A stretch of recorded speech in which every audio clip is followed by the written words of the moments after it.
ఓం Sairam. Hi friends, అందరూ ఎలా ఉన్నారు? నేను బాగున్నాను. మీరందరూ కూడా బాగుండాలని అండ్ అందరికీ కూడా బాబా బ్లెస్సింగ్స్ ఎప్పుడూ ఉండాలని మనస్ఫూర్తిగా కోరుకుంటున్నాను.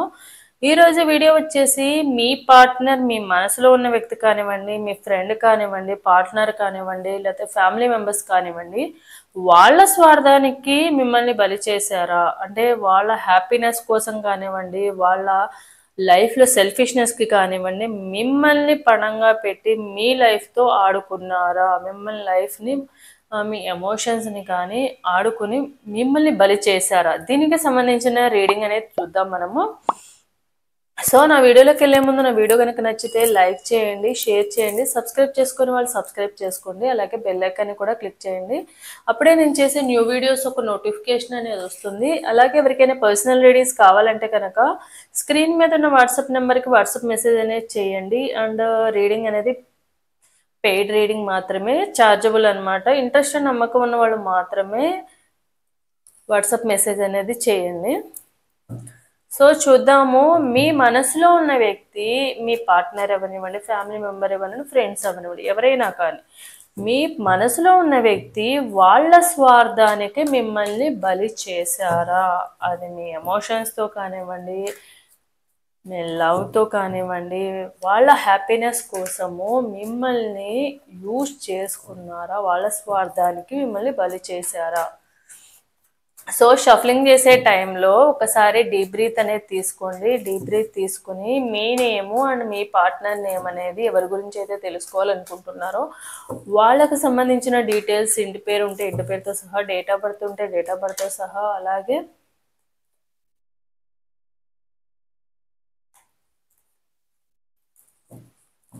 ఒకసారి తలుచుకోండి. సో అప్పుడే ఎనర్జీస్ అనేవి యాక్యురేట్గా కనెక్ట్ అవుతాయి. సో అండ్ ఇది ఒక జనరల్ రీడింగ్, ఎవరి పర్సనల్ రీడింగ్ నేను ఇక్కడ తీయట్లేదు. ఎవరి ఎనర్జీస్ అయితే కనెక్ట్ అవుతాయో మీ ఈ రీడింగ్లో 60 to 70% మీ లైఫ్లో జరిగినట్లయితే కనుక ఈ రీడింగ్లో మీ ఎనర్జీస్ కనెక్ట్ అయినట్టు, లేదంటే కనుక మీ ఎనర్జీస్ కనెక్ట్ అవ్వనట్టు. సో దాన్ని దృష్టిలో పెట్టుకోండి. సరే చూద్దాము, మీ పార్ట్నరు వాళ్ళ స్వార్థానికి మిమ్మల్ని బలి చేశారా? మిమ్మల్ని యూజ్ చేసుకున్నారా? మీ లైఫ్తో ఆడుకున్నారా? చూద్దాం. High priestess, 5 of cups,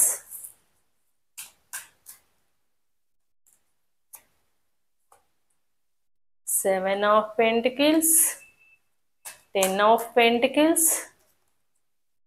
Knight of pentacles, 8 of cups,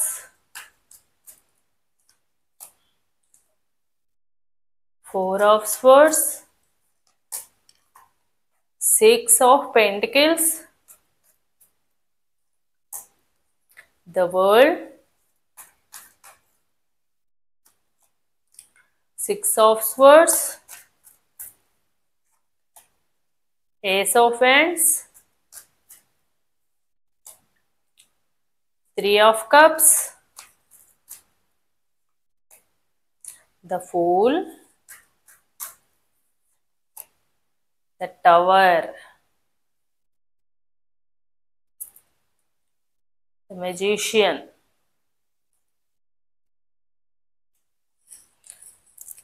the magician, 8 of wands, Queen of cups. So me partner వాళ్ళ స్వార్థానికి మిమ్మల్ని బలి చేశారా అంటే తప్పకుండా బలి చేశారండి మీ లైఫ్లో. ఎందుకంటే వాళ్ళు మ్యానిపులేటింగ్ చేసే పర్సన్స్ అనమాట. వాళ్ళకి తగ్గట్టుగా, వాళ్ళ అవసరాలకి తగ్గట్టుగా మిమ్మల్ని ఒక పాములాగా మార్చుకున్నారనమాట. వాళ్ళ అవసరాన్ని తగ్గట్టుగా మీతో మ్యానిపులేషన్ చేయడం అనేది జరిగింది. అది కూడా మెయిన్ రీజన్ వచ్చేసి మనీ పరంగా. అంటే మీరు చాలా కైండ్నెస్ ఉన్న పర్సన్, మేబీ మీ పార్ట్నరు రావడం అయితే టైం పాస్ కోసం అని వచ్చినా కూడా రీజన్ అయితే ఏంటంటే మీ మెంటాలిటీ ఏదైతే ఉందో, ఒక కైండ్నెస్ ఉన్న పర్సన్ ఎప్పుడైనా కూడా ఎవరైనా ఏదైనా ప్రాబ్లంలో ఉన్నారు అని అంటే కనుక, అది మీకు తెలిసిన వాళ్ళు అవనివ్వండి, తెలియని వాళ్ళు అవనివ్వండి, ఎవరైనా ప్రాబ్లంలో ఉన్నారని చెప్తే కనుక 100% మీ సైడ్ నుంచి ఇవ్వగలిగినంత సహాయం చేసే పర్సన్, జాలి పడే పర్సన్, దయ జాలి అనేది కైండ్నెస్ అనేది ఎక్కువగా ఉన్న పర్సన్స్ మీరు. సో దానివల్ల ఏంటంటే మీ మెంటాలిటీ అనేది మీ పార్ట్నర్కి తెలుసుకున్నారు. సో దానివల్ల స్టార్టింగ్లో ఏదైతే ఈ రిలేషన్లో కానివ్వండి, ఫ్రెండ్షిప్ చేసినా రిలేషన్షిప్ చేసినా ఏదైనా కూడా, సో వీళ్ళని ఏదో ఒక రూపంలో మనం వాడుకోవచ్చు, యూజ్ చేసుకోవచ్చు అన్న విధంగానే మనకంటే, ఎందుకంటే మీ పార్ట్నర్ ఎవరైతే ఉన్నారో మీ పార్ట్నర్ ఎలాంటి పర్సన్ అంటే ఎక్కువ కష్టపడకూడదు కానీ సంపాదన అనేది రావాలి, ఎక్కువ కష్టపడకూడదు లగ్జరీ లైఫ్ అనేది రావాలి, ఎక్కువ కష్టపడకూడదు వాళ్ళ కోరికలన్నీ తీరిపోవాలి, ఇలాంటి పర్సన్ అన్నమాట. సో మీ మెంటాలిటీని బట్టి మేబీ మీరు అంత ఫైనాన్షియల్గా గొప్పగా ఉన్న ఫ్యామిలీ అయి ఉండకపోవచ్చు, కానీ మీ మెంటాలిటీ ఎట్లా ఉంటుందంటే, మీ కైండ్నెస్ ఎలా ఉందంటే ప్రతి చిన్నదానికి కూడా కైండ్నెస్ ఎక్కువగా చూపించి ఎవరికైనా ఏదైనా కావాలంటే కనుక ఫస్ట్ మీరే ఉండే పర్సన్. ఎవరైనా ఏమన్నా అడిగారనుకోండి, మీ దగ్గర ఉంటే కనుక తప్పకుండా హెల్ప్ చేసే నేచర్ ఉన్న పర్సన్. మేబీ వాళ్ళు ఇస్తారా ఇవ్వరా, వాళ్ళు నిజంగానే చెప్తున్నారా చెప్పట్లేదా అని ఆలోచించారు. సో ఇప్పుడు మనకి ఇచ్చే పొజిషన్లో ఉన్నాం కాబట్టి ఇచ్చేయాలా, వాళ్ళకి హెల్ప్ ప్రాబ్లం ఉంది కాబట్టి సాల్వ్ చేయాలి, అలా అని చెప్పి ప్రతిసారి ప్రాబ్లం ఉన్న వాళ్ళందరికీ ఇచ్చుకుంటా పోతే మీకు ప్రాబ్లం వచ్చినప్పుడు ఎవరైనా ఇస్తారా అంటే, సో మీరు ఎవరైతే ప్రాబ్లం సాల్వ్ చేస్తున్నారో వాళ్ళు మాత్రం ఒక్కరు కూడా మీ దగ్గర నుంచి తీసుకున్న వాళ్ళు ఎక్కళ్ళు కూడా రిటర్న్ అనేది ఇవ్వడం అయితే జరగదు. కానీ మీరు ఎవరైతే జెన్యున్గా ప్రాబ్లంలో ఉన్న వాళ్ళకి మీరు ఇచ్చారో వాళ్ళు తప్పకుండా ఏదో ఒక రూపంలో, అప్పుడు ఇవ్వలేకపోయిన తర్వాత అయినా కూడా ఇంకొక టైంలో అయినా కూడా హెల్ప్ అనేది వస్తుంది. ఎందుకంటే మనం మంచి చేస్తే ఎలా అయితే మనకు మంచి రిటర్న్ వస్తుందో, మీ పార్ట్నర్ మీరు కూడా అలానే దాన్ని నమ్ముతారనమాట. ఎందుకంటే మీ పార్ట్నర్కి కూడా మీరు అలానే నమ్మారు. ఎందుకంటే వాళ్ళు అబద్ధం చెప్తున్నారు నిజం చెప్తున్నారు అని కాకుండా వాళ్ళ ఎమోషన్స్ని ఎక్కువగా క్యారీ చేశారనమాట మీరు. సో వాళ్ళు బాధపడితే చూడలేరు. మీరు అనుకున్నారు మీరు ఎంతైతే ప్రేమగా ఉన్నారో వాళ్ళు కూడా అంతైతే ప్రేమతోనే మీ లైఫ్లోకి వచ్చారు, మీ లైఫ్లో ఉన్నారు అని మీరు స్ట్రాంగ్గా బిలీవ్ చేశారు. కానీ వాళ్ళు ఏంటంటే ప్రేమ అనే దాన్ని అడ్డం పెట్టుకొని వాళ్ళ అవసరాలు తీర్చుకోవడానికి, వాళ్ళ లైఫ్ సెటిల్మెంట్ చేసుకోవడానికి, వాళ్ళ ప్రాబ్లమ్స్ని క్లియర్ చేసుకోవడానికి మీరు ఎమోషన్స్ని, లవ్ అనేదాన్ని కానివ్వండి, ఫ్రెండ్షిప్ అనేదాన్ని కానీ అడ్డం పెట్టుకున్నారనమాట. సో వాళ్ళ స్వార్థానికి మిమ్మల్ని మీ లైఫ్ని బలి చేస్తారు. మేబీ కొంతమంది ఏంటంటే ఫైనాన్షియల్గా కానివ్వండి, లేకపోతే ఏదన్నా సీరియస్ ఇష్యూస్ ఉన్నాయి అని చెప్పి కొంచెం ఎక్కువ అమౌంట్ కావాల్సి వచ్చి, సో మీరు రిస్క్ తీసుకుని మరీ వాళ్ళకి ప్రాబ్లం సాల్వ్ చేయడం అయితే జరిగింది. అండ్ వాళ్ళు ఎప్పుడు కూడా ఎలాంటి పర్సన్స్ అంటే ఫ్యామిలీ కోసము, ఈవెన్ ఫ్యామిలీ కోసము వాళ్ళ లైఫ్ని రిస్క్లో పెట్టే పర్సన్స్ అయితే కాదు. కానీ మీరు ఎలా అంటే వాళ్ళ కోసం మీ ఫ్యామిలీని కూడా ఫైనాన్షియల్గా రిస్క్లో పెట్టిన పర్సన్స్ అనమాట. మీ ఫ్యామిలీ దగ్గర కూడా మీరు రిస్క్లో ఫేస్ చేసి మరి వాళ్ళకి చేసిన పర్సన్. మీ పర్సన్ ఏంటంటే మ్యానిపులేటర్ అనమాట, గుడ్ మ్యానిపులేటర్. ఎలా అంటే ఎటు వీలుగా ఉంటే అటు మ్యానిపులేట్ చేస్తారన్నమాట, వాళ్ళ మాటలతో కానీ చేతలతో కానీ చక్కగా మిమ్మల్ని మ్యానిపులేట్ చేసేవాళ్ళు. వాళ్ళ లవ్ అనే వీక్నెస్ని అడ్డం పెట్టుకొని మీతో ఎప్పుడూ కూడా చక్కగా వాళ్ళకి కావాల్సినట్టుగా కావాల్సిన విధంగా ప్రతిదాన్ని కూడా మేముతో అమర్చుకునే వాళ్ళు అన్నమాట. వాళ్ళ స్వార్థానికి ప్రేమ అనేదాన్ని చూపించేవాళ్ళు. అండ్ ప్రతిసారి కూడా ప్రతిసారి వాళ్ళ ప్రాబ్లమ్స్ వస్తూనే ఉంటాయి. మరి ఎందుకన్నీ వస్తాయి? సో మీరు లేనప్పుడు వాళ్ళు ఏం చేసేవాళ్ళు మరి మీ ప్రాబ్లమ్స్ రావడానికి? ప్రతిసారి అన్ని ప్రాబ్లమ్స్ వీళ్ళే ఎందుకు తెచ్చుకుంటున్నారు? అదొక రీజన్ మాత్రమే. మీకు వాళ్ళకి అవసరమైనప్పుడల్లా, వాళ్ళ దగ్గర క్యాష్ లేనప్పుడల్లా, మనీ పరంగా ఫైనాన్షియల్గా ఏదైనా ఉన్నప్పుడల్లా ఏదో ఒక ప్రాబ్లమ్ని వీళ్ళే క్రియేట్ చేసుకుంటూ ఉంటారు అనమాట. వాళ్ళకి తెలుసు మీకు కైండ్నెస్ ఉంది కాబట్టి, మీరు వాళ్ళు బాధపడితే చూడలేరు కాబట్టి ప్రతిసారి ఏంటంటే ఏదో ఒక విధంగా వీళ్ళు ప్రాబ్లం వస్తూనే ఉంటుంది. ప్రతిసారి వస్తూనే ఉంటుందా? ప్రతిసారి మనం ఎదుటి వాళ్ళని అడుగుతూనే ఉండాలా? అది ఎంతవరకు కరెక్ట్ అనేది వీళ్ళు ఎప్పుడు ఆలోచించరు. ఎందుకంటే మీరు ఆలోచించరు. మీరైతే ఒక ఫూల్ ఎలా అయితే ఎన్నిసార్లు చెప్పినా మోసపోయినా కూడా 100 సార్లు మోసపోయినా కూడా 101సారికి కూడా మీరు ఎలా అయితే ఛాన్స్ అయితే ఇస్తారో, మీ పార్ట్నర్ విషయంలో కూడా మీరు అలానే ఫూల్ అవుతూనే వచ్చారనమాట. ఎలా అంటే చాలా సార్లు హింట్ యూనివర్స్ ఇస్తూనే ఉంది. ఒకసారి ఆలోచించుకో. ఫ్రెండ్స్ ద్వారా కానివ్వండి, ఫ్యామిలీ మెంబర్స్ ద్వారా కానివ్వండి, ఎవరొకళ్ళ ద్వారా మీకు గైడెన్స్ ఇస్తున్నా కూడా గైడెన్స్ మీరు తీసుకునే స్టేజ్లో మీరు లేరనమాట. ఎప్పుడు కూడా లేదు లేదు వాళ్ళకి ప్రాబ్లం ఉందంటే వాళ్ళకి ప్రాబ్లం ఉంటే నాకు ప్రాబ్లం ఉన్నట్టే అని మీరు ఫీల్ అయ్యి ప్రతిసారి హెల్ప్ చేస్తూనే వచ్చారు. కానీ వాళ్ళేం చేశారు, చక్కగా వాళ్ళ ప్రాబ్లమ్స్ వచ్చినప్పుడల్లా మీతో ముద్దు ముద్దుగా మాట్లాడడము, చక్కగా ప్రేమ చూపించడము, మళ్ళీ వాళ్ళ అవసరాలు తీరిపోగానే చక్కగా ఎలా వీలుగా ఉంటే వాళ్ళు అలా వెళ్ళిపోయారనమాట. మీ పార్ట్నర్ దూరంగా వెళ్ళడానికి కూడా ఒక సడన్గా అదొక అన్ఎక్స్పెక్టెడ్గా జరిగిందనమాట. ఏంటంటే వాళ్ళు ఫిక్స్ అయిపోయారు, సో వీళ్ళతో మనం దూరంగా ఉండడం చాలా బెటర్. ఇప్పుడు వీళ్ళ వల్ల పెద్ద మనం ఫ్యూచర్ లేదు. మేబీ మీరు ఫైనాన్షియల్గా హెల్ప్ చేసే సిచ్యువేషన్లో లేకపోవచ్చు, లేకపోతే రెగ్యులర్గా ముందులాగా ప్రాబ్లమ్స్ ఫ్యామిలీ పరంగా కొన్ని ప్రాబ్లమ్స్ ఫేస్ చేయడం వల్ల మీరు దూరంగా ఉండాల్సిన సిచ్యువేషన్ ఉండొచ్చు, రెగ్యులర్గా అంత కాంటాక్ట్లో లేకపోవచ్చు. సో దీన్ని అడ్డం పెట్టుకుని సో మీ పార్ట్నర్ ఏంటంటే సో ఇదే ఛాన్స్గా దొరికింది. ఇప్పుడు వీళ్ళ వల్ల మనకు పెద్ద యూజ్ ఏం లేదు. ఒకప్పుడు అంటే వీళ్ళు ఏదో ఒక హెల్ప్ చేస్తారు కాబట్టి మనం ఉన్నాము, ఏదో ఒక రూపంలో వీళ్ళ నుంచి హెల్ప్ వస్తుంది కాబట్టి. సో ఇప్పుడు వాళ్ళ వల్ల హెల్ప్ రాదు, వాళ్ళ వల్ల ఫిజికల్గా కానివ్వండి లేకపోతే మనీ పరంగా కానీ హెల్ప్ లేనప్పుడు మనం వీళ్ళతో ఎందుకు ఉండాలి. సో వీళ్ళని ఎండ్ చేసేసుకుంటే ఈ రిలేషన్ని ఇంతటితో కట్ చేసేసుకోవడం వల్ల మన లైఫ్లో మనం హ్యాపీగా ఉండొచ్చు, లేనిపోయిన డిస్టర్బెన్సెస్ ఏమీ రాకుండా హ్యాపీగా ఉంటాము. లేదంటే మళ్ళీ మా పాస్ట్లో ఇచ్చిన మనీ అంతా ఎక్కడ తిరిగి ఇవ్వమంటారు, పాస్ట్లో ఇచ్చినవన్నీ ఎక్కడ ఇవ్వాల్సి వస్తుందో అన్న విధంగా వీళ్ళు ఆలోచించుకుని వీళ్ళంతటే వీళ్ళే దూరంగా వెళ్ళిపోవడం అయితే జరిగింది. ఎందుకంటే మళ్ళీ మీరు ఎక్కడ వాళ్ళ ఫైనాన్షియల్ ప్రాబ్లమ్స్లో అంటే మేబీ మీరు ఈ రిలేషన్షిప్కి ఎండ్ అవ్వడానికి ముందు మీ పార్ట్నర్ బ్లాక్ చేసుకోవడానికి ముందు కానివ్వండి, మీకంటూ కొన్ని ఫైనాన్షియల్ ప్రాబ్లమ్స్ అనేవి వచ్చాయి. అంటే అది కూడా ఎలా వచ్చాయంటే మీ పార్ట్నర్ వల్లనే వచ్చాయి. మేబీ మీ పార్ట్నర్కి ఫైనాన్షియల్ హెల్ప్ కోసము ఎమర్జెన్సీ వల్ల మీరు వేరే వాళ్ళ దగ్గర అప్పుగా తీసుకోవడం కానివ్వండి, వేరే వాళ్ళ దగ్గర మనీ తీసుకుని అవి రిటర్న్ ఇవ్వాల్సిన సిచ్యువేషన్ వచ్చి ఉండొచ్చు. దానివల్ల అది మీ పార్ట్నర్కి తెలుసు అనమాట. మీరు వేరే వాళ్ళ దగ్గర తీసుకొచ్చిన సంగతి తెలుసు, వాళ్ళకి మళ్ళీ రిటర్న్ ఇవ్వాలని సంగతి తెలుసు, మళ్ళీ రిటర్న్ ఇస్తాను మీ పార్ట్నర్ ఒప్పుకోవడము జరిగింది. కానీ ఇక్కడ ఇవ్వాల్సి వస్తుందో, ఇక్కడ మీరు ఇవ్వలేని సిచ్యువేషన్లో ఉన్నారు కాబట్టి నా మీద ఎక్కడ పడుతుందో అన్న విధంగా ఆలోచించుకుని మీ పార్ట్నర్ ఏంటంటే వాళ్ళంతటా వాళ్ళే ఏదో ఒక చిన్న ఇష్యూని చేసి చక్కగా ఎస్కేప్ అయితే అయిపోయారనమాట. సో ఎస్కేప్ అయిపోయి సరే వాళ్ళ లైఫ్లో వాళ్ళు వెళ్ళిపోయారు. ఇప్పుడు ఏమైంది, చక్కగా వాళ్ళు ఎంజాయ్ చేస్తున్నారు ఫ్రెండ్స్ అని ఫ్యామిలీ మెంబర్స్తో, మనీ పరంగా వాళ్ళ లైఫ్లో కొంచెం ఫైనాన్షియల్గా కొంచెం సెటిల్ అవ్వడం, మంచి జాబ్ రావడము, మంచి బిజినెస్ పెట్టుకోవడమో లేకుంటే మంచిగా ఒక మంచి జాబ్ రావడము, వాళ్ళకి ఫైనాన్షియల్ హెల్ప్ ఎవరొకరి రూపంలో అనేది రావడం అయితే జరిగింది. సో దానివల్ల ఏమైందంటే వాళ్ళు చక్కగా ఫ్రెండ్స్తో కానివ్వండి ఫ్యామిలీ మెంబర్స్తో కానివ్వండి ఎంజాయ్ చేస్తున్నారు, పార్టీస్ చేసుకుంటూ సెలబ్రేషన్స్ చేసుకుంటూ ఫంక్షన్స్ అటెండ్ అవుతూ హ్యాపీగా ఉన్నారు. మీరు మాత్రము మీ ప్రాబ్లమ్స్ని ఎటు కదలలేని సిచ్యువేషన్లో మీ అంతటా మీరే పెట్టుకుని అనవసరంగా నేను నమ్మి మోసపోయానే, అదే నేను ఒక్క స్టెప్ ఆలోచించుకుని ఉంటే నేను ఈరోజు ప్రాబ్లమ్స్ ఫేస్ చేయకుండా ఉండేదాన్ని. నెంబర్ ఆఫ్ టైమ్స్ నేను వాళ్ళకి ఫైనాన్షియల్ హెల్ప్ చేశాను, అన్ని రకాలుగా హెల్ప్ చేసినప్పుడు ఒక్కసారి కూడా నా గురించి ఆలోచించలేదు. వాళ్ళు ఇస్తానంటేనే నేను ఫైనాన్షియల్ ప్రాబ్లమ్స్లోకి రావడం అయితే జరిగింది. అలాంటిది ఇప్పుడు ఇలాంటి సిచ్యువేషన్లో ఎస్కేప్ అయిపోవడం అనేది ఎంతవరకు కరెక్టు అని మీరు బాధపడుతున్నారు. అలా కూడా మీరు వాళ్ళని ఏం అనట్లేదు అనమాట.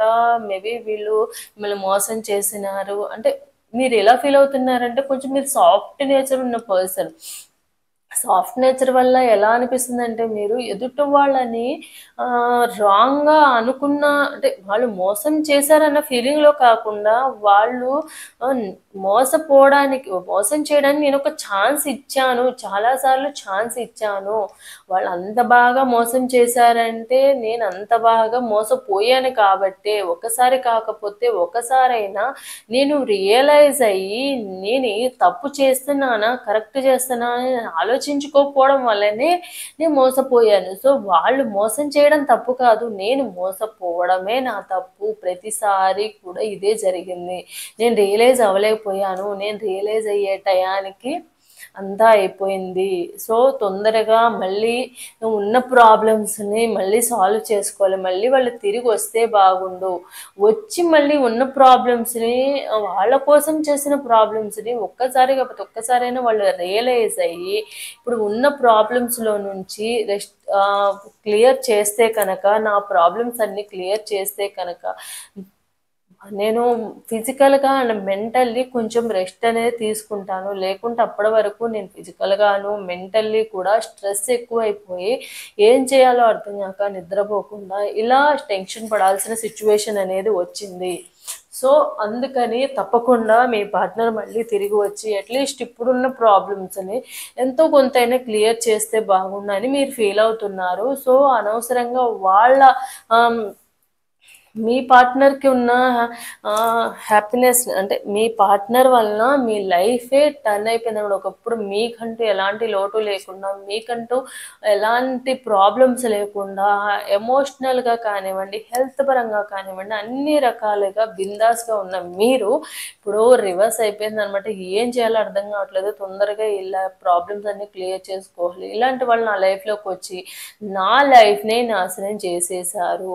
మీ పార్ట్నర్ స్వార్థానికి మీరు బలైపోయారు అని చెప్పి మీరు గట్టిగా నమ్ముతున్నారు. సో ఈ రియలైజేషన్ అనేది తొందరగా మళ్ళీ వాళ్ళు వస్తే అంటే మీకు వేరే ఆప్షన్ లేదు. ఇప్పుడు మీ పార్ట్నర్ వచ్చి ఈ ప్రాబ్లంలో నుంచి బయట పడేస్తే ఒక ఆప్షన్ ఉందన్నమాట. ఫైనాన్షియల్ ప్రాబ్లమ్స్లో నుంచి వస్తే బాగుండని కూడా వెయిట్ చేస్తున్నారు. లేకుంటే అనవసరంగా ఇప్పుడు నా చేతులారే నేనే గోతులో పడ్డట్టు అయ్యింది అన్న ఫీలింగ్లో మీరు ఉన్నారనమాట.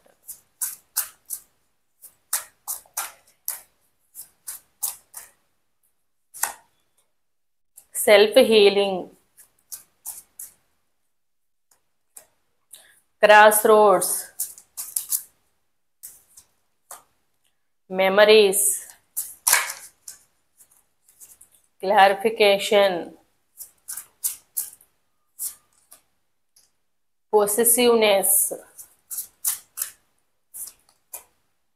holding on, complaint, love, attraction,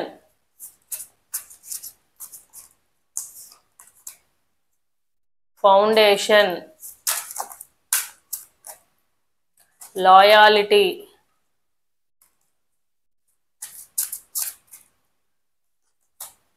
control, apology, turning point, imagination.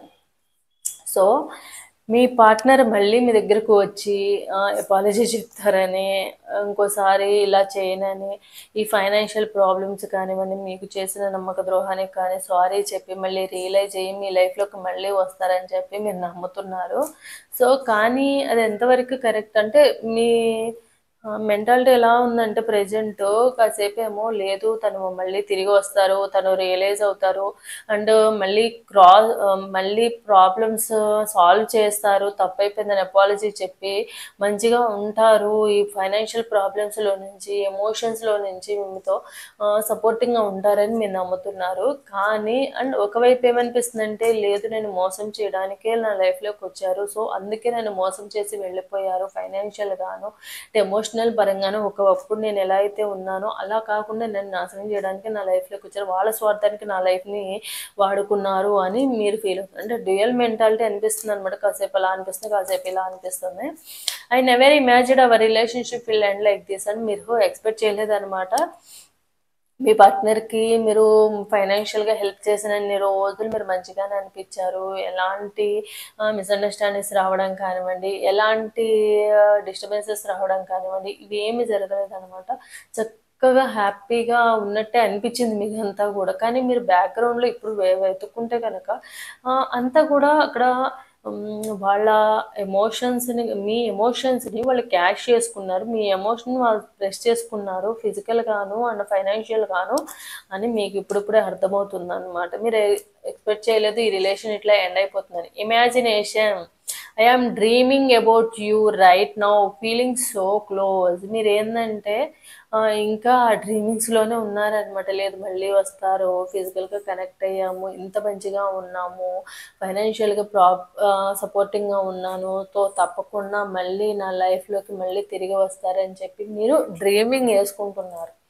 Loyalty, don't try to be perfect, just bit. Me partner ఎప్పుడూ కూడా లాయాలిటీగా లేరు, లాయాలిటీగా ఉన్నట్టు చూపించారు అంతే. మీతో ట్రూగా ఉన్నట్టు, ట్రూగా నటిస్తున్నట్టు అట్లా నటించారే తప్ప తన అవసరాలు మిమ్మల్ని యూజ్ చేసుకోవడానికే మీ లైఫ్లోకి వచ్చారు, కానీ మీ లైఫ్లో అలానే బిహేవ్ చేశారు, కానీ లాయాలిటీగా ఎక్కడా లేరు. కానీ మీరు అది తెలుసుకునే టైంకి మీ లైఫ్లో మీ పార్ట్నరు దూరంగా ఉండడం అయితే జరిగింది.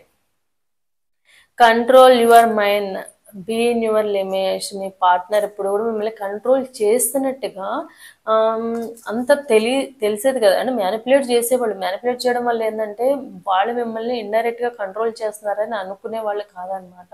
మీ అంతటి మీరే వాళ్ళ కంట్రోల్లోకి వెళ్ళిపోయేవాళ్ళు అనమాట, వాళ్ళ మాటలతో కానీ వాళ్ళ చేతలతో కానివ్వండి. Holding on, I need some time to think about it.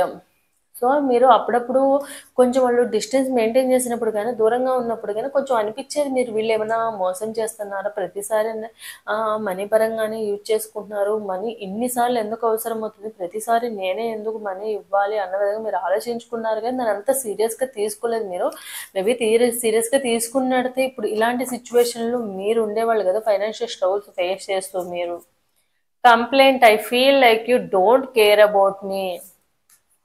And present ఏంటంటే నేను ఎంత ఇంపార్టెన్స్ ఇచ్చినా కూడా నాకు ఇంపార్టెన్స్ ఇవ్వలేదు, నా గురించి ఆలోచించట్లేదు. సో అనవసరంగా నేను ఎక్కువగా ఫీల్ అయ్యాను. కానీ వీళ్ళు అంత ఇంపార్టెన్స్ ఇవ్వనప్పుడు నన్ను మోసం చేయడానికే వీళ్ళు నా లైఫ్లోకి వచ్చారు అన్న విధంగా మీరు ఆలోచిస్తున్నారు. I want to say I love you. మీరు మీ పార్ట్నర్ ఎప్పుడు కూడా మీకు మీ ఇద్దరి మధ్య ఏదైనా మిస్అండర్స్టాండింగ్స్ వస్తాయి అని అనుకున్నప్పుడు, మీతో వాళ్ళకి అవసరం ఉందనుకున్నప్పుడల్లా మిమ్మల్ని వాళ్ళ ప్రేమతోనే మీరు మ్యానిపులేట్ చేసేవాళ్ళు అనమాట. ఐ లవ్ యూ చెప్తే మీరంటే ఇష్టం, మనం ఫిజికల్గా కనెక్ట్ అవ్వడానికి ట్రై చేస్తూ ఉండేవాళ్ళు ఆ టైంలోనే. అప్పుడే మీరు వాళ్ళ నెగిటివ్ ఎనర్జీస్ అనేవి, వాళ్ళ మీద నెగిటివ్ థాట్స్ అనేవి రాకుండా ఉంటాయని. అట్రాక్షన్, అండ్ మీరేంటంటే అట్రాక్ట్ అయ్యారు కూడా. So I am fascinated with your beauty but not the serious. వాళ్ళు ఏంటంటే మీరు కూడా ఏంటంటే వాళ్ళ బ్యూటీకి కానివ్వండి, వాళ్ళు చూడడానికి బాగుండడం వల్ల, వాళ్ళ మాటలకు కానివ్వండి, వాళ్ళు అట్రాక్ట్ అయిపోయారు. మీరు వాళ్ళ మాటలకి మ్యానిపులేట్ అయిపోయారు అనమాట. Memories, I swear I am missing you badly right now.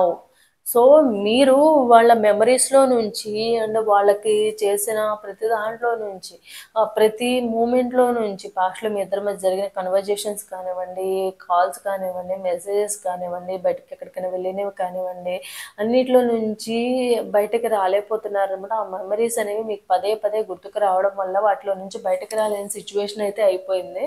So దానివల్ల కూడా మీరు ఎక్కువగా ఆలోచించడము, ఎక్కువగా బాధపడము, ఎందుకు ఇలా చేశారు, వాళ్ళ స్వార్థానికి నన్ను వాడుకున్నారా, లేకపోతే వాళ్ళకి ఏదైనా ప్రాబ్లం ఉండి మళ్ళీ రాలేదా, మళ్ళీ తిరిగి వస్తారా, ఎప్పుడు వస్తారా అన్న ఉద్దేశంతో మీరు చీట్ చేశారు అని చెప్పి 80% నమ్ముతున్నారు. 20% ఏంటంటే రేపు రియలైజ్ మళ్ళీ నా దగ్గరికి వస్తారని చెప్పి 20% నమ్ముతున్నారు.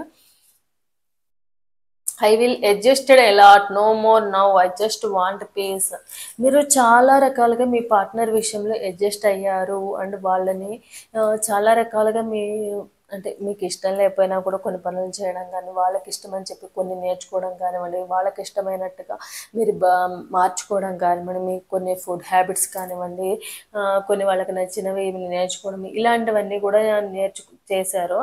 అండ్ ప్రజెంట్ ఏంటంటే వాళ్ళకి దూరంగా, అంటే వాళ్ళ మెమరీస్లో నుంచి బయటకు రావడానికి మేబీ వాళ్ళు 80% వరకు వాళ్ళు మోసం చేశారని నమ్ముతున్నారు. కాబట్టి దాన్ని కొంచెము స్ట్రాంగ్ చేసుకోవడానికి మిమ్మల్ని మీరు హీల్ చేసుకోవడానికి ట్రై చేస్తున్నారు. మెడిటేషన్ ద్వారా కానివ్వండి, వాళ్ళ మెమరీస్లో దూరంగా ఉండడానికి యోగా లాంటివి, ఇలాంటి ఫిజికల్ ఎక్సర్సైజులు చేసుకోవడం కానీ, ఇలాంటి వాటి నుంచి మీరు కొంచెం ప్రశాంతంగా బయటకు రావడానికి ట్రై చేస్తున్నారు. Possessiveness, I am selfish, I can't tolerate your option. ఒకప్పుడు ఏంటంటే మీతో మాట్లాడకుండా ఉండినా తట్టుకునే వాళ్ళు కాదు, వాళ్ళు అవాయిడ్ చేస్తున్నా అన్న బాధపడే వాళ్ళు అనమాట, కోపం వచ్చేసేది వాళ్ళకి. అలాగే మీరు ఎవరికైనా ఎక్కువగా ఇంపార్టెన్స్ ఇచ్చిన వాళ్ళకి తప్ప మీరు ఎవరికైనా ఇంపార్టెన్స్ ఇస్తే బాధపడే వాళ్ళు అనమాట. పొసివ్నెస్ వచ్చి కోపం వచ్చేసేది వాళ్ళకి. సో అలాంటి పర్సన్స్ ఇప్పుడు ఇన్ని రోజుల నుంచి దూరంగా ఉన్నారే అన్న ఫీలింగ్లో కూడా మీరు ఉన్నారనమాట. ఫౌండేషన్ మీరు అనుకున్నారు మీ ఇద్దరి మధ్య గొడవలు కానీ ఇవన్నీ తొందరగా వచ్చేవి కాదు. ఏదైనా ఉంటే కనుక మీ పార్ట్నర్ ఎలా వీలుగా ఉంటే అలా మ్యానిపులేట్ చేసేసేవాళ్ళు అనమాట. చిన్న చిన్న వాటితో మిమ్మల్ని అడ్జస్ట్ చేసేసేవాళ్ళు అనమాట. ఎందుకంటే ఆ గొడవలు ఇవన్నీ ఫేస్ చేయడం వలన అండర్స్టాండింగ్ తగ్గిపోయి డిస్టెన్స్ పెరుగుతుందని చెప్పి మీ పార్ట్నర్కి తెలుసు అనమాట. దానివల్ల ఏంటంటే మీకు ఎలా అనిపించిందంటే our love has no expiry date, I want to grow older with you, life long మీతోనే ఉంటారు. మీ పార్ట్నర్ చాలా ప్రామిసెస్లు చేశారనమాట. మీ పార్ట్నర్ మీకు ప్రామిసెస్ చేయడము వాటిని నిలబెట్టుకోవడానికి ఉంటారు. ఎందుకంటే లైఫ్ లాంగ్ మీతోనే ఉంటారు. ఎన్ని జరిగినా కూడా ఎలాంటి సిచ్యువేషన్ వచ్చినా కూడా మీతో పాటు ఉంటానని చెప్పి ప్రామిసులు చేయడం అవన్నీ కూడా మీరు గుర్తు చేసుకుంటున్నారు. సో ప్రామిస్ చేశారు కాబట్టి అది నిలబెట్టుకుంటారని అనుకుంటున్నారు. సో ప్రామిస్ చేస్తే మరి నిలబెట్టుకోవాలనుకున్న వాళ్ళు మళ్ళీ ఎందుకు వెళ్ళిపోతారు? మీరు ఎక్స్పెక్ట్ చేయలేదు వాళ్ళు ఇన్ని ప్రామిసులు చేశారు, ఇన్ని విధంగా ఉన్నారు, చీట్ చేస్తారని కానీ మీకు దూరంగా వెళ్ళిపోతారని కానీ మీరు అస్సలు ఎక్స్పెక్ట్ చేయలేదన్నమాట మీ పార్ట్నర్ నుంచి. సో మీరు ట్రై చేస్తున్నారు, సోర్సెస్ ఏదైనా ఉందేమో వాళ్ళని కాంటాక్ట్ అవ్వడానికి అని చెప్పి అన్ని రకాలుగా కూడా ట్రై చేస్తున్నారు అనమాట. సో వాళ్ళ స్వార్థానికి మిమ్మల్ని చక్కగా యూజ్ చేసుకున్నారు, మిమ్మల్ని బలి చేసేసారు. సో ఇదనమాట ఈరోజు రీడింగ్ అనేది. మళ్ళీ మీ లైఫ్లోకి వస్తారా అంటే ప్రజెంట్ అయితే వాళ్ళకి వచ్చే ఉద్దేశం అయితే లేదు. మేబీ వాళ్ళకి ఫైనాన్షియల్ ప్రాబ్లం, మీరే ఫైనాన్షియల్ ప్రాబ్లమ్స్లో ఉన్నారు, మళ్ళీ వచ్చారనుకోండి ఈ టైంలో తప్పకుండా అవి వాళ్ళ మీదే పడుతుంది, బర్డెన్గా ఫీల్ అవుతున్నారు. అందుకనే మీకు దూరంగా ఉన్నారనమాట. వాళ్ళు చేసిన కర్మకి మిమ్మల్ని ఇంత మోసం చేశారంటే తప్పకుండా వాళ్ళకి కూడా లైఫ్లో లెసన్ అనేది కంపల్సరీ తెలుస్తుంది. ఇప్పుడు మీకు ఎవరైతే ఒకళ్ళు కాకపోతే ఒకళ్ళు ఫైనాన్షియల్ ప్రాబ్లమ్స్లో నుంచి బయటకు తీసుకురావచ్చు, కానీ వాళ్ళకి అలాంటి వాళ్ళు కూడా లేరు అన్న ఉద్దేశం వాళ్ళు రియలైజ్ ఛాన్స్ అయితే వస్తుంది. తప్పకుండా కర్మ అనేది తప్పకుండా ఫేస్ చేస్తారు. సో చూద్దాం మీ పార్ట్నర్ విషయంలో మీరు తీసుకోవాల్సిన బాబా గైడెన్స్ ఏంటనేది. కట్, క్లియర్, క్యాన్సిల్, మీ స్మృతులను మరియు బాధలను తుడిచివేసి నిర్మూలించి శుద్ధపరచండి.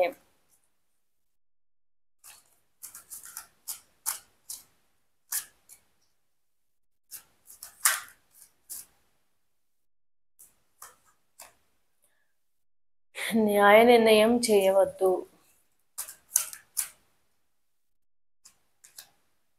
నిర్లిప్తత. సో కట్, క్లియర్, క్యాన్సిల్, మీ స్మృతులను మరియు బాధలను తుడిచివేసి నిర్మూలించి శుద్ధపరచండి. అంటే మీద ఉన్న బాధలు కానీ మీ పార్ట్నర్ మోసం చేశారని తెలిసింది మీరు, కానీ యాక్సెప్ట్ చేయడానికి రెడీగా లేరు. అయినా ఎక్కడో ఒక మూలన అనిపిస్తుంది లేదు మళ్ళీ తిరిగి వస్తారు, రియలైజ్ అవుతారు, నేను చూపించిన ప్రేమ కానీ కేరింగ్ కానీ ఫైనాన్షియల్ హెల్ప్ కానీ ఇవన్నీ వాళ్ళు గుర్తు చేసుకుంటారని అనుకుంటున్నారు. సో దాని గురించి బాధపడుతూ ఆ మెమరీస్లో నుండి బయటకు రాలేకపోతున్నారు. సో ఏవైతే మిమ్మల్ని బాధ పెట్టే మెమరీస్ ఉన్నాయో వాటిలో నుంచి ఎంత తొందరగా వీలు ఉంటే వాటిని తీసి పక్కన చెత్తలో పడేసి దూరంగా ఉండి మెడిటేషన్ లాంటివి ఇలాంటివి చేసుకుని వాటి నుంచి దూరంగా ఉండాలి అని చెప్తున్నారు. న్యాయ నిర్ణయం చేయవద్దు. జ్ఞానము మరియు వివేకము నుండి మనసును స్వతంత్రంగా ఉంచుకో. సో ఏది గుడ్, ఏది మంచి, ఏది చెడు అనేది కానివ్వండి, మనం న్యాయం చేసామా లేదా, మనం అన్యాయం చేసామా అని చెప్పి మీరు ఆలోచించవద్దు. ఏది జరగాలని ఉంటే లైఫ్లో అదే జరుగుతుంది. మీ పార్ట్నర్ మేబీ ఇప్పుడు మీకు అన్యాయం చేసి ఉండొచ్చు, ఆ శిక్ష కర్మ అనేది తప్పకుండా లైఫ్లో ఫేస్ చేస్తారు. సో మీరు చెప్పాల్సిన అవసరం లేదు, మీరు అనుకోవాల్సిన అవసరం లేదు. సో పాజిటివ్గా కాకుండా నెగిటివ్గా కాకుండా మీరు ఏం చేయాలనుకుంటున్నారో అది ఆలోచించుకుంటే చాలు. సో మీ లైఫ్లో మీ ప్రాబ్లమ్స్ మళ్ళీ రిపీట్ అవ్వకుండా మీరు చూసుకోండి. సో ఏదైతే కర్మ అనేది ఇవ్వాలో అది బాబా డిసైడ్ చేస్తే తప్పకుండా వాళ్ళ కర్మ అనేది అనుభవిస్తారు. మనుషులు మరియు పరిస్థితుల నుండి నిర్లిప్తంగా ఉండండి. నిర్లిప్తత అంటే మనుషులు మరియు పరిస్థితుల నుండి పారిపోవడం కాదు, వాటిపై నియంత్రణ ఇవ్వదు. సో మీ పార్ట్నర్ ఇప్పుడు మిమ్మల్ని మోసం చేశారు కాబట్టి మీరు ఎవరితో మాట్లాడకుండా ఎవరితో కలవకుండా ఒంటరిగా ఉంటూ బాధపడుతూ ఒక్కళ్ళే లైఫ్ లీడ్ చేయడం అనేది కరెక్ట్ కాదు. ఎందుకంటే అందరూ ఒకేలాగా ఉండరు, అందరు మెంటాలిటీ ఒకేలాగా ఉండదు. సో మీరు ఏదైతే మీ పార్ట్నర్ రావడం వల్ల మీరు ఏదైతే ఎవరైతే స్ట్రక్ అయిపోయి ఉన్నారో ఆ ఎనర్జీస్లో నుంచి బయటకు వచ్చేసి మీ లైఫ్లో ఏదైతే హ్యాపీనెస్ కావాలో, మేబీ మీకు మంచి ఆ, పాటలు వినడం ఇష్టమో, లేకపోతే సినిమా చూడడం ఇష్టమో, ఇట్లాంటివి ఏవైతే మీకు ఉన్నాయో, దేనివల్ల మీరు లైఫ్లో హ్యాపీగా ఉండాలనుకుంటున్నారో వాటితో టైం అనేది స్పెండ్ చేయండి. వాటికి ఎక్కువ ఇంపార్టెన్స్ ఇవ్వండి. దానివల్ల మీ లైఫ్లో చేంజెస్ అనేవి చూస్తారు. అంతేగాని వాళ్ళు అలా ఉన్నారు కాబట్టి అందరు అలా ఉంటారు, నేను సైలెంట్గా ఉండిపోవాలి, నా లైఫ్ ఇలా అయిపోయింది కాబట్టి నేను సైలెంట్గా ఎవరికి మాట్లాడకుండా బాధపడుతూ కూర్చోవాలని మాత్రం ఉండొద్దు. సో ఇదే అనమాట బాబా మీకు ఇచ్చే గైడెన్స్ అనేది. సో ఎవరికైతే రెజినేట్ అవుతుందో తప్పకుండా లైక్ అండ్ కామెంట్ రూపంలో క్లైమ్ చేసుకోండి. సబ్స్క్రైబ్ చేసుకునే వాళ్ళు తప్పకుండా సబ్స్క్రైబ్ అనేది చేసుకోండి. Thanks for watching my video.